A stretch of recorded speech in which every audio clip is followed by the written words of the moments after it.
بسم الله الرحمن الرحيم. والمرسلات عرفا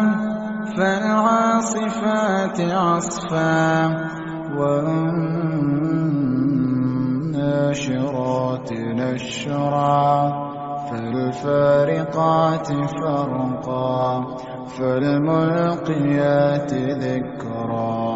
عذرا أو نذرا إنما توعدون لواقع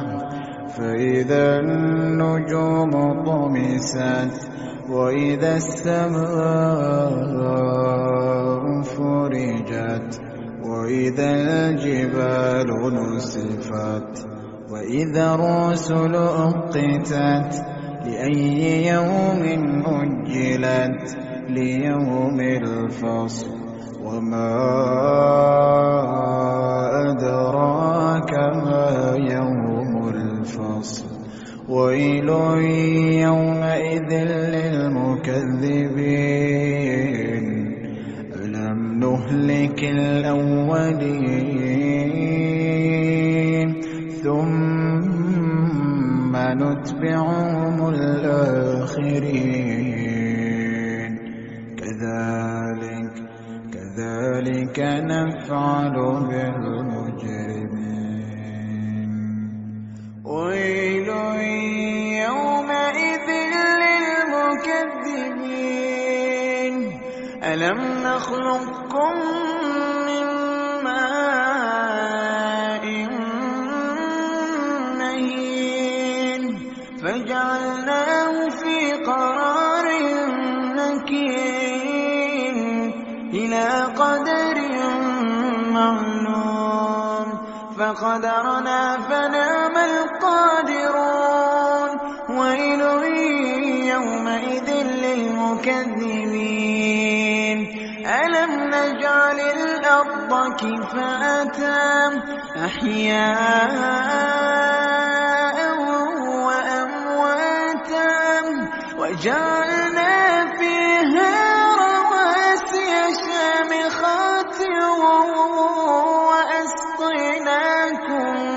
وأسقيناكم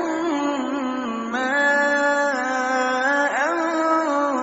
فراتا ويل يومئذ للمكذبين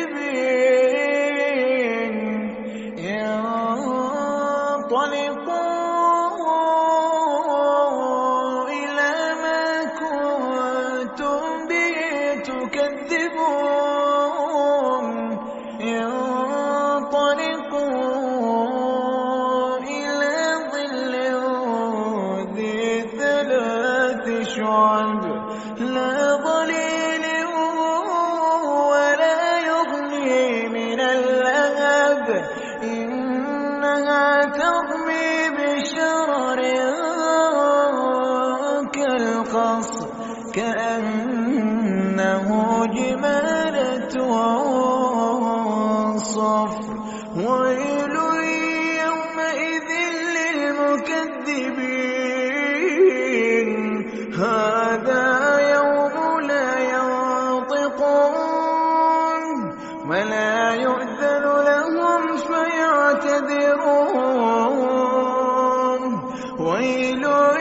يومئذ للمكذبين هذا يوم الفصل جمعناكم والأولين فإن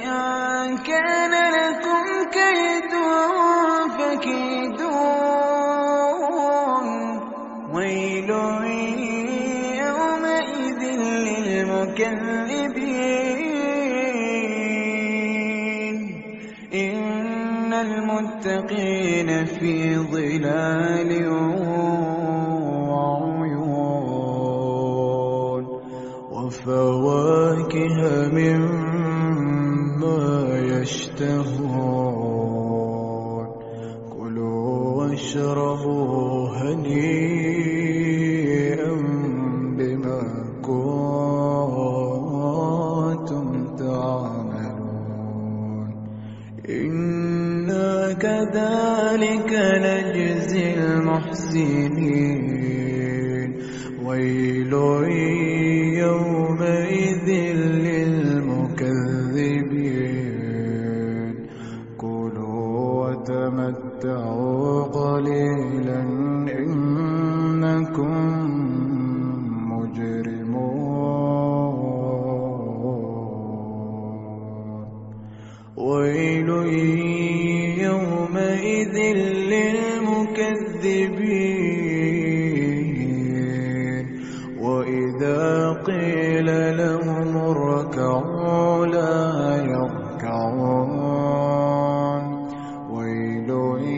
يومئذ للمكذبين فبأي حديث